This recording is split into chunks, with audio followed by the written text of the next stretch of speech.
In an hour's time, Tim Curry stars in the Rocky Horror Picture Show. First on for The Word. Welcome to The Word. My boss thought I was getting a little run down from all my world travel, so he sent me here to Malibu Beach, California to get a little rest and relaxation.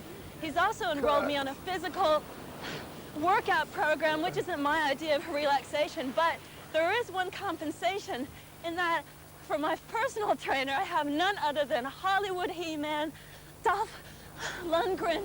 So catch up with us and everything else on The Word, dude.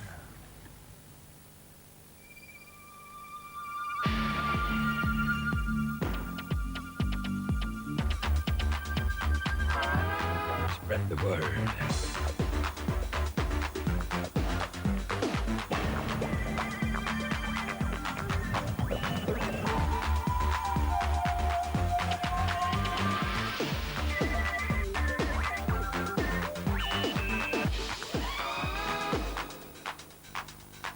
The word. On The Word tonight, Kelly McGillis at the beach, we size up big Dolph Lundgren and we go for gold with runner Roger Black. Plus we say cheers to the beautiful South's Paul Heaton and g'day to good time backpackers. And there's live music from Kingmaker and a homeboy, a hippie and a funky dread.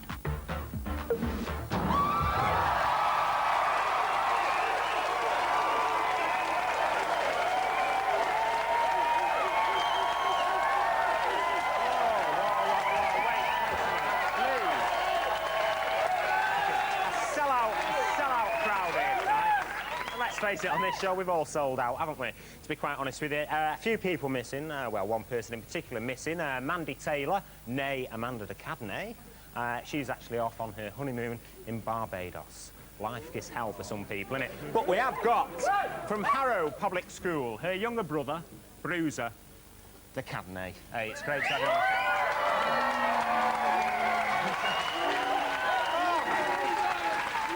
Listen, Bruiser, you did say to me a few months back that you had half a mind to do Amanda's job, and I told you then you were overqualified. Well, that's right. But listen, I got an education. Some people got an education, you know, Terry, so that's what I'm saying. Not a mere oik like myself. Now, why do people call you Bruiser? Well, I used to get in a lot of fights when I was younger, and I think it's because I was pretty small and the kids used to pick on me, so I used to get in a lot of fights over that. So my parents call me Bruiser. It's just stuck ever since. And will all your friends in the dorm at Harrow be watching you tonight? I think so, yeah. I'd just like to say hello to all the people in juries there, and yeah, I think they should all be watching me, so yeah. Yeah, and don't bite the biscuit.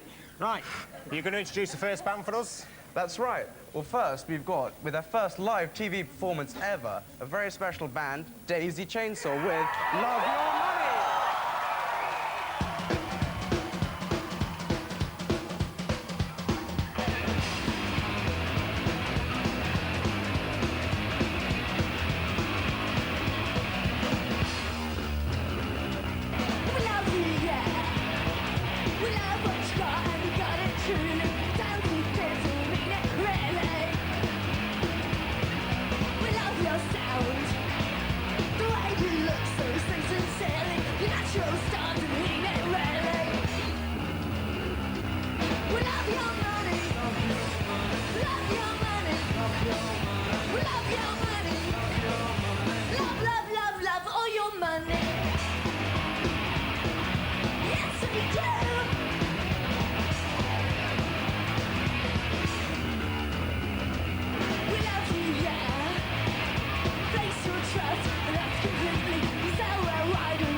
course, all love your money.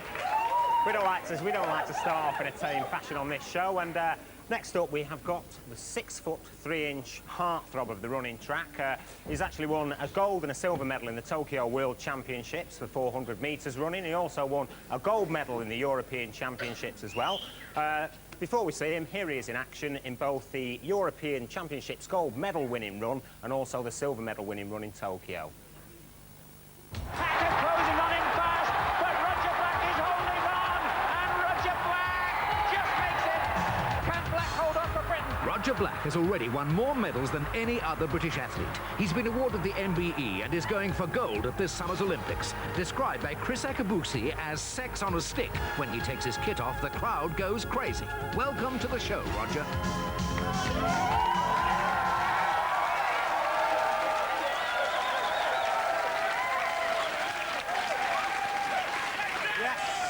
Here he is, the man himself, Roger Black. Nice to have you on the show, Roger. Quite embarrassing, isn't it? Why is that embarrassing? What, you mean the one where you came second? Well, you know, you can't win them all, but... I know, but I'm sure that's what you're looking out for. How's your life changed since Tokyo? Well, I think because of the relay in particular, for the 4 members of the relay, I mean, winning the World Championships is really the pinnacle. You can only win the Olympic Games, I suppose, is higher than that. And it meant a lot to the nation, I think, the fact that we beat the Americans and the way we won it. And we've been pretty popular since we've been back. Do you actually fancy our chances in the Olympics, or are the Germans going to scoop everything this time round? No, I think as a nation, we're very, very strong at the moment. We've got great strength in depth, and I think we've got lots of medal chances. But at any major championship, it's what happens on the day. And sorry? No, hey, No, listen, I think this guy's being a bit funny here. Now, you would have thought so, wouldn't you? Yeah. I was going to say, I mean, years ago, as far as the Olympics went and athletics, Britain had always won gold medals at the Olympics in horse riding, pistol shooting and rowing. Yeah. Why has it changed now? Why are the British getting better at athletics and track events? I think there are 2 reasons. I think the rest of the world are not getting as good. I think with the breakdown of the Russian system, and I think a few who were probably cheats in the old days are getting caught. And I think that it's a popular sport in Britain, and it's a kind of sport that anyone can do.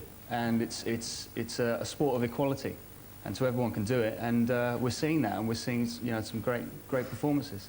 I actually read somewhere that you said in some ways you'd wish you'd been a footballer because they have more fun. Well, I like to be part of a team. That's why I enjoy the relay more than the individual. It's a very individual sport. You're training every day, basically on your own, and it's you against yourself.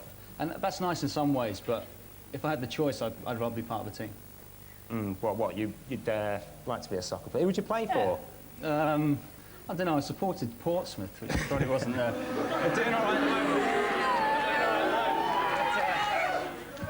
They have a pretty glamorous life, don't they? I mean, I think they're pretty good. I mean, I'm sure. Athletics is there's not that much glamour in it. I mean, it appears on the television it may seem like that, but I mean, really, we have to be pretty disciplined and train every day, and there's not much time for sort of much glamour. I mean, there's still amateur status for athletes. Do you think that they should just allow you all to be professional? Well, in effect, we are professional. We can earn money, but we can't actually get our hands on it. It's put into a trust fund and it's looked after for us to protect the name of amateur sport, which is a good thing. I think it's important to do that. But in effect, it's sort of a bank account where you can draw for legitimate expenses, so to speak. It's nothing personal, but how much can you make? I can't put a figure on it. I mean, not as much as tennis players, golfers, boxers, etc., etc. But it's a popular sport. It's on television. There's a market value for each individual, and we do get paid to run, which is good because we're dedicating so much of our time to the sport that we should be allowed to make a living out of it, I believe. And I feel sorry for the rugby players, like in the England rugby team, who can't. I think it's wrong. I think They could always go and play rugby league, couldn't they? I'm too young. Couldn't take it. Couldn't take it. Now, you said that there's not much glamour in athletics compared to something like soccer, but aren't you sort of kind of the boy to inject a bit of glamour into athletics? I don't know, really. I mean... Well, what do you think, girls? Is I'm afraid I do my best. I do my best. OK, well, you're going to stick around and talk to us. But I ought to say, some people who just about call everybody sport, and you don't have to be an athlete, are the Australians. We always think of the Australians as having a culture spelt with a capital K, people who talk about Sheilas, drink beer and play rugby. and are rather sexist and big boozers. Well, it is in 9 days' time, it is actually Australia Day, so I went to a rather exclusive Australasian club in North London last Sunday to find out if the Australasians really do fit that stereotype.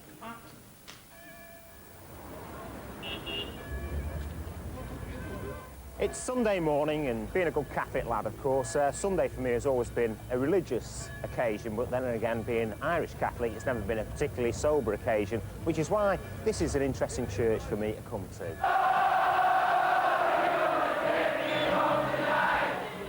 This is Church Down Under style, not a holy place, but a raging afternoon club in North London where thirsty Australasians down 10,000 tinnies in under 3.5 hours.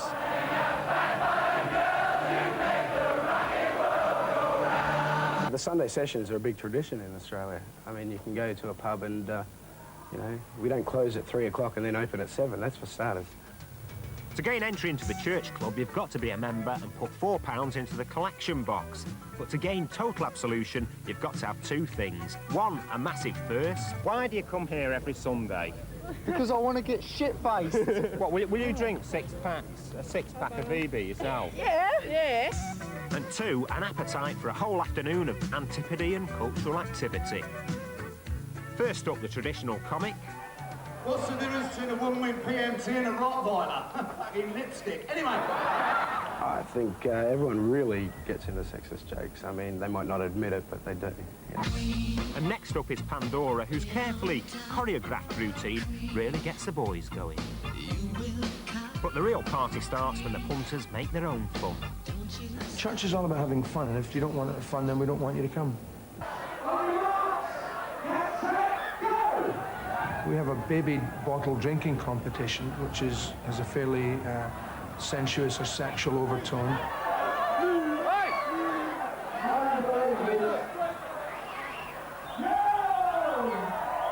And we have the fake orgasm competition, which everybody's familiar with. Oh, Jesus.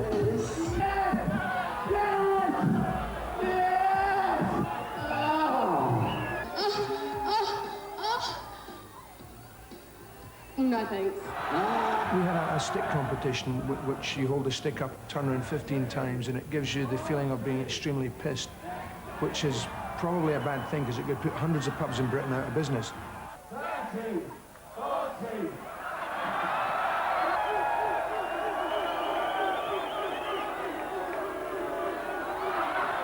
Hey, what the hell, I'm used to a lot of stick, and I did fancy a bit of a twirl.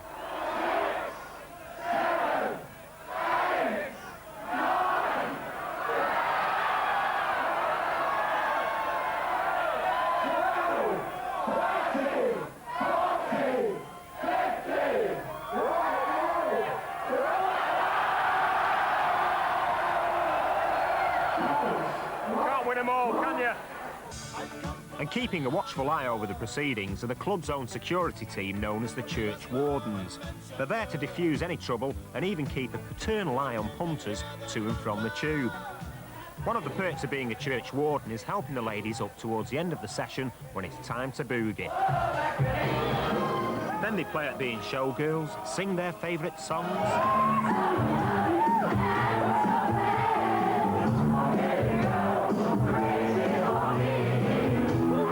strut their stuff in front of the men who crowd the front row.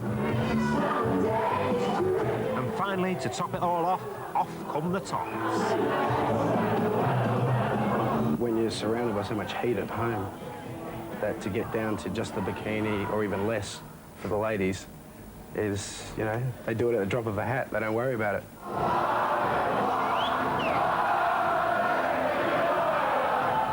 The last groovy tune was dropped at 3:20 in the afternoon. It was well past most people's bedtimes.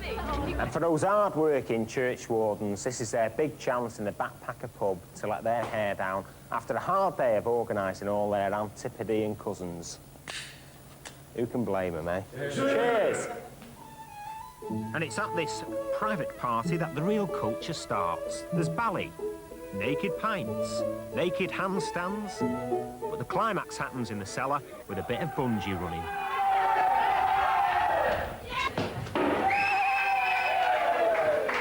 I've been at church all day. getting my faith rejuvenated. And what I can say is if you can't beat them, join them.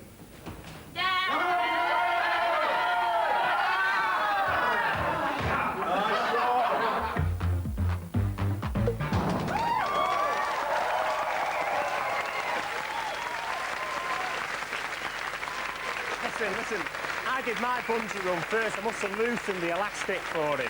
And here now in the Word Studio, we're about to have the first international bungee challenge between this team from Australia and our bouncers here at the Word. They're going to be bungee running against each other. This is the equipment that you need for your bungee running. There you are, your belt. You clip the elastic on, and then you try and run somewhere up there very quickly, and hope that you don't get bouncing. You know, you don't bounce back. You have to pull against the strain a bit. It's how they train pit bull terriers in Salford, to be quite honest with you. Anyway, we will be back after the break with our Katie with Dolph Lundgren in Los Angeles, and also music from Kingmaker. See you then. Which of these four celebrities has never been arrested at an airport?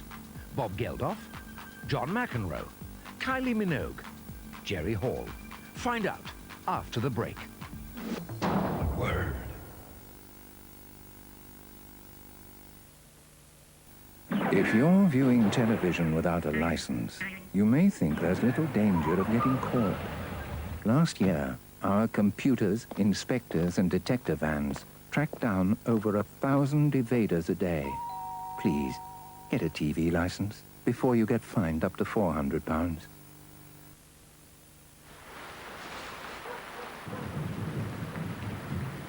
Imagine life with a washer-dryer.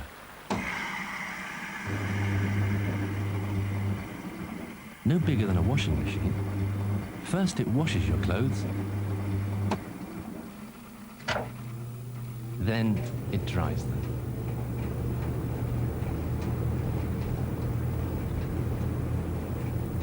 DryElectric.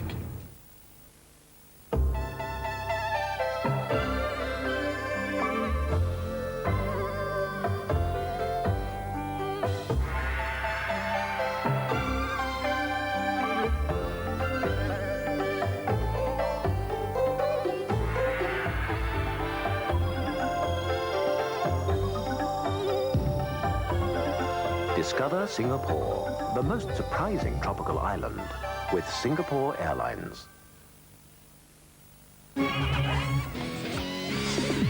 The ultimate rave album is at HMV. Top 5 hits from Bassheads, East Side Beat, Oceanic, and K-Class. The ultimate rave mixes from the KLF and Blue Pearl. The Prodigy and Bizarre Inc. Rave on with Human Resource and Sharp. This is the ultimate rave album. No HMV, no music.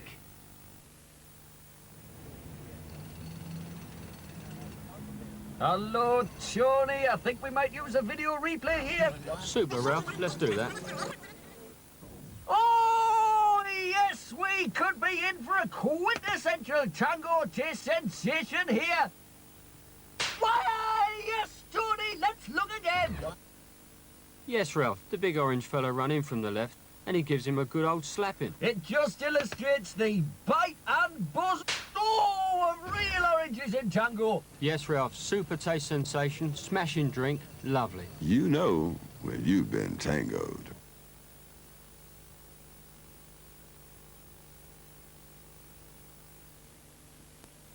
The word. We asked you which of these celebrities has never been arrested at an airport. The answer is Kylie Minogue. She was stopped by customs men when they found some handcuffs in her luggage, but they let her go.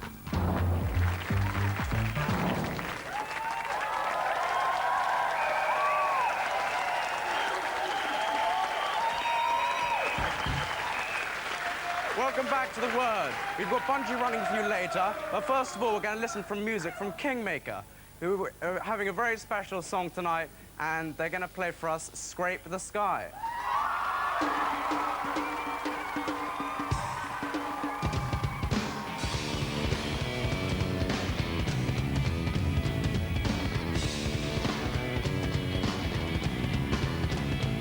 What a perfect day to climb the stairs into the clouds. What a perfect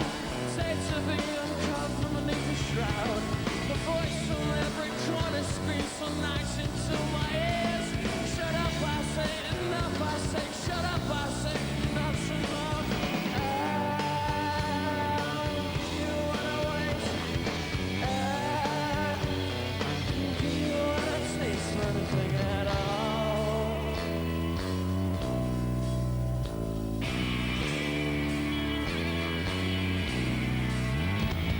Did I really skip the sky? Did I really scrape? Really scrape? Really skip the sky? Did I really scrape the sky? Did I really skip the sky? Did I really scrape? Really scrape? Really skip the sky? Did I really scrape the sky? I'm standing with my back against the wall.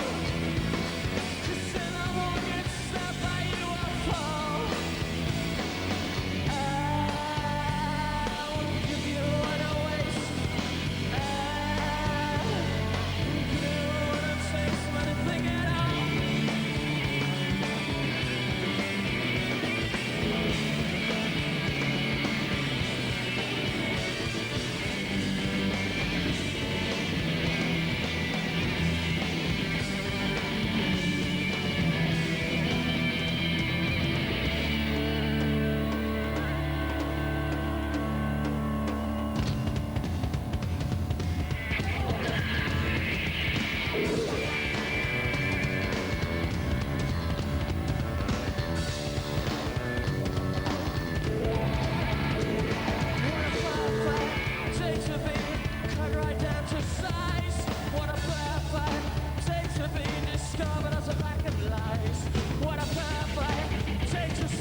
Biggest guitar band to ever come out of Hull, just gone straight in the top 30. That's Kingmaker, Scrape the Sky. But now, a singer-songwriter who's torn himself away from his beloved city of Hull to be with us here on The Word tonight. But before we meet him, here's a few little musical memories. Paul Heaton used to be a house martin before he turned to the beautiful South. This is their current smash, Old Red Eyes is Back. Filmed in Paul's own local pub in Hull, the Grafton. And when Paul's not in the pub, he enjoys playing football. Here he is wearing the #2 yellow shirt for a showbiz team at his favourite club, Sheffield United. He made a big impression. Back to #2, and I still don't know who #2 is. Welcome to the show, Paul.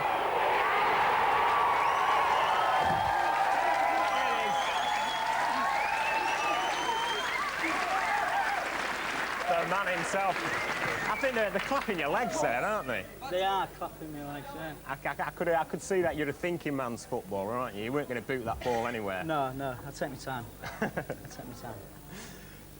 Would you have liked to have been a soccer player, do you think, rather than a pop star? No, I don't think so. I think I couldn't stand the discipline, you know what I mean? It's one of them, innit? Too much discipline. Training? Training, yeah. No drinking, like this show, really. Oh, I don't know. I think quite a few soccer players would argue with you there. Yeah, I suppose so, yeah. Now, your latest single, Old Red Eyes is Back, is actually about alcoholism. Yeah, that's right. Do you tend to find yourself spending well, you know, quite a large amount of time down the local pub? I do, yeah. It's one of them things, isn't it? You just get into a regular type of drinking type thing, like yourself, you know. Like yourself? Well, I presume you drink, don't you? I mean, everybody does. Yes, that. but it's wine bars now for me, I'm afraid, Paul. Nice one, yeah. Well, I don't know. Now, the House Martins are really successful. You you split up. You're a bit previous, weren't you, splitting up in a way? A bit what, sorry? A bit previous A bit when previous, you split yeah, up, if we you were a understand. bit, yeah. I mean, you didn't need to split up at the time that you did. I mean, you weren't going down the drain or anything, were you? No, not really, no. Not the drain as such, no. No, we were just sort of, we just reached the end of a certain road, you know, and decided to get out. I don't know why. It's just one of those things at the time. I don't regret it now. I don't think anybody else regrets it. I mean, the press caught on to the fact that when you were with the House Martins, you did a lot of political benefits, you know, you supported Red Wedge, you did a lot of miners' benefit gigs at the time and everything. Do you think that made you decide to pack it in a way and go and do the beautiful South? No, it wasn't really that. It's just, I just got a bit bored. I think we all got a bit bored with it. It was just boredom. You can't explain it at the time, but it's one of those things. You what, pardon? Get me gear off. Get your gear off. We've had a flash of his legs already tonight. Yeah, you have. Yeah, you've had enough already, young lady. But wait, tell me this now about the beautiful South and the House Martins. It's my glass, actually. You Is do. it? Oh, sorry. I think it's safe, yeah. Look at me when I'm talking. Yeah, sorry, yeah, go on. No, with the House Martins and the beautiful South, I mean, you're supposed to be like the nice boys of pop in a lot of ways. Yeah. But is that just a veil, all the politics and the nice lads, nice homely lads, for like to disguise, you know, a sex, drugs and rock and roll lifestyle? I think it was, but not now. No, I've never really had a veil. I've just been the same. I mean, I'm not sort of trying to pretend to be the ordinary man. I'm not, you know what I mean? I have eccentric sides, but I've never really put a veil on it. That's just you lot, isn't it? You show clips like that, don't you? You know what I mean? It's one of them, isn't it? Marvellous stuff, though. Now, a lot of pop stars, a lot of pop stars do have hobbies, don't they? Interesting hobbies. Interesting hobbies, yeah. Yeah. Go on. A lot of pop stars have interesting hobbies. Elton John bought himself a football team for a while. Roger Daltrey's got his fish farm. Yeah. You collect crisp packets, I believe, don't you? Yeah, I do, yeah. How many have you got? I don't know. I've got 200 or 300, that's all. But I only tend to collect interesting ones now. You want to see them, don't you? Yeah, definitely. I've only brought a few along tonight because basically you don't want to look at Smith's salt and vinegar, do you? You want to look at some interesting ones. I've got here, you hold them up to the camera. Oh, yeah, there That's you go. cock-a-leaky flavour. Cock-a-leaky, lovely. That's hot dog and ketchup. I don't know what that's doing now. Haggis flavour. Listen, this could corned beef flavour. Corned beef. Steak and onion. Listen, we've got salt and pepper, hedgehog. Right. I've just brought this along because I missed it. Sausage and tomato. There's enough said. I think we have to have a look at. We've got a few crisp packets for you to take a look at, I believe. I can hear them rustling in the background. I know. I've just been told that we're going to do something else instead. Actually, this is like it's like a mission control at the moment with that. Neil Armstrong doesn't have that business. We've sent Bruiser off to his schoolhouse tuck shop to get some unusual crisps. We're going to check out just how knowledgeable about them you are. Meanwhile, you lot can have a look at this week's gossip. The following information on star-sensitive stories is for operational use only. Ooh, it's sexy Paula Abdul with Vibology, currently at number 29 in the charts. Isn't she in great shape? But on Paula's previous video, wagging tongues say video technicians were instructed to stretch Paula's image to hide the fact that she'd eaten one too many donuts. Could it be true? Let's see.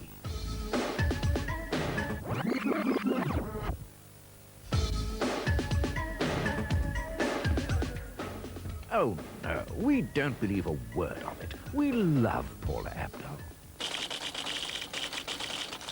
Separated at birth.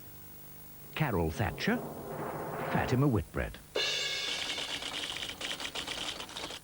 Gosh, the BBC's Style Trial's been in the news. You thought it was just the programme that was criminally bad, but detectives hunting drug trafficker Richard Powell were amazed to see him posing as a successful businessman on the show in 1990. They arrested him the following day, and this week Richard was sentenced to 10 years jail. Meanwhile, the Style Trial has been sentenced to death. How sad. Madonna film retrospective. We've heard that Madonna is about to launch some new photographs featuring shocking scenes of bondage and whipping. What a great opportunity to take another look back at her early work.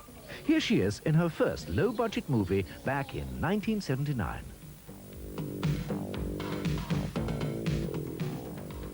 Ooh, yes. Ooh, what a goer. Madonna recently said she was the most talented person in the world. Now you know why.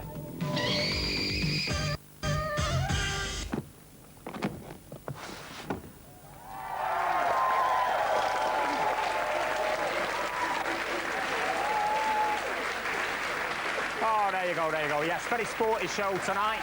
We've had Roger Black, the runner. We've had, you know, Paul Heaton out of the beautiful south and a bit of soccer from him, but now an international bungee challenge between Australia and the UK. I'm afraid I didn't hear any Aussies out there, I must admit. Not many Aussies in the audience. Now, listen, this is Tiny. You know, Tiny. A bit of irony. Now, do you think these guys in the UK have got the knack of this bungee running? Not a chance at all. Kenton, you don't look quite as big as Tiny. What's the knack of bungee running? What have you got to do? Oh, keep a low centre of gravity. Run hard. Run hard. Definitely. Okay, right, well, and these are the guys representing the UK. Dave the Rave, one of our doormen. Who's going to be going first? Dave, what do you reckon? Well, I think in the best of British tradition, we'll probably come in the top two. All right, you're going to come in the top two then. The crowd are on your side. The crowd are on your side, and this is the kind of joker, aren't you? Like if it was It's a Knockout, he'd be the joker. Storman and Norman. Are you going to have a few surprises for these Aussies? Well, Kenton says keep your weight low, but by the size of his beer gut, I think he's trying to keep his up. Right, now, all you're doing bungee jumping. That's your belt. There's a bungee elastic. You have to try and run 30 feet over here. Anyway, we've attached some elastic to our cameraman. He'll show you what happens. That's right, Terry. I've got these sticky markers here, and you're gonna see how far they run along, and I'm gonna put these markers down depending on how far that they get with the beer cans. So off you go. Good luck, Great Britain. It's always got to be about drinking. So, listen, we're ready for this. First off, it's Dave for the UK. 3, 2, 1, go!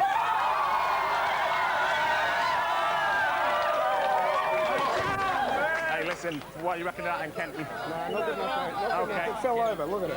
You know, can's got to be upright, it's part of it. Can's got to be upright. Disqualification there.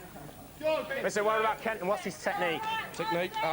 Just low and hard, as he said before. OK, low and hard. Sounds disgusting, doesn't it? Sounds like a porno movie. OK, 3, 2, 1, let's hear the Aussies scream, go!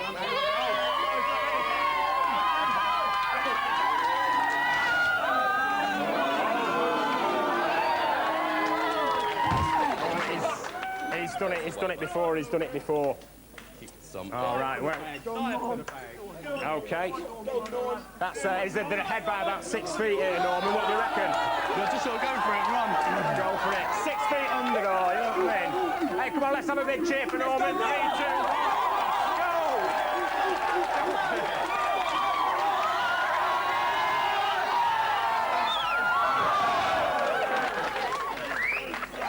Well, hey, a bit of a low show.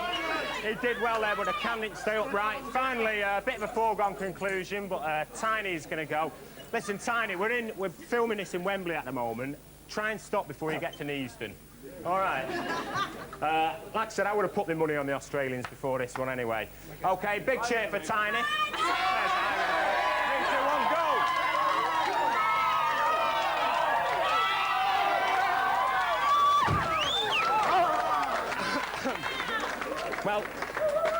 Well done. Well done there, guys and gals. And a special presentation now. Crushed beer cans, Victoria Brew, sprayed gold. It's like Jim will fix, isn't it? Yes. I fixed it for you. There you go. The Aussies have won. Thanks, well done. Good. And drinks on the house later. Commiserations to the losers, but that's what us British do best. Bruiser. All right, Terry, now we're going to go off. Now we're gonna go off to Malibu now, where our beautiful Katie Puckrick is interviewing the gorgeous Swedish hunk Dolph Lundgren. Bruiser, I'll let you pussyfoot around with your male bonding games there in the studio. While here, I'll attempt a little male bonding of my own. I'm at Malibu Beach with Dolph Lundgren, as you can see. Dolph, how's it going? Pretty good, and you? Yeah, pretty good now. Things are picking up, yeah. You've just done a movie with Jean-Claude Van Damme. You're both contenders for the hot Hollywood action men title, top spot. What's the movie about? It's about this military secret Pentagon program to develop the perfect soldier. And, Are you the perfect soldier? well, we both are. Who comes out on top? That's what I want to know. Well, who do you think? Well, my guess it's you, but you know, I don't want to come across like I'm biased or anything like that.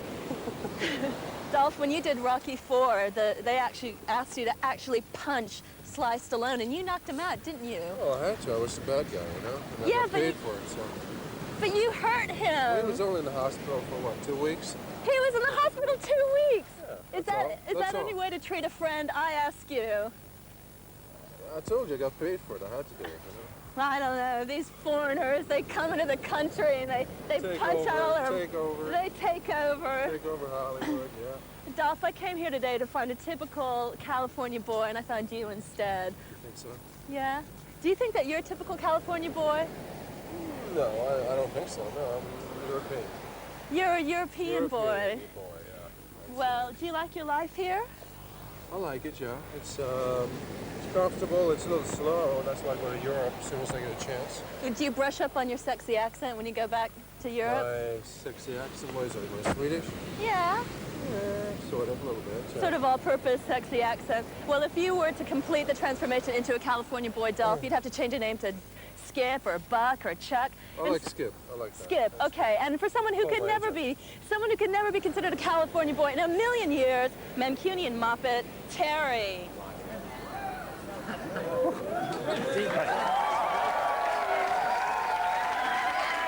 Oh my God. Well, I could have been anywhere then, but it is Friday night after all. Now, last week you may remember that Amanda was surrounded by 32 of the sexiest men in Britain. She did actually pick the winner herself, as you can see from this little clip here. Now, as you know, we always like to keep our viewers involved in the show, and so we did say to any ladies out there to write in if you spotted the man of your dreams amongst that 32. And Bruiser is with some of the blokes who have been chosen by members of the audience over there. Bruiser. Hi, Terry. Right, I'm with the 3 of the sexiest men in Britain. Next to me here is Anthony Wellington, 29 from Brighton, and you were Mr. Word last week.